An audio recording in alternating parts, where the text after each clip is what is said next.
I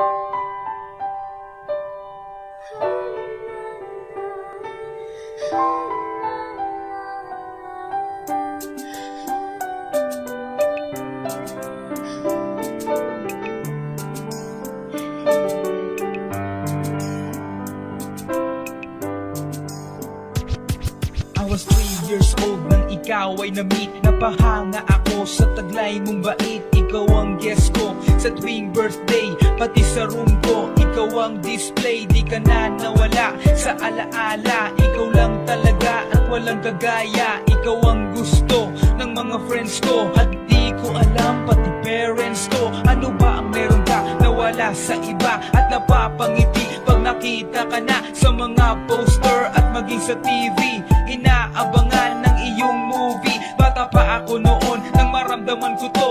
Ayoko ng iba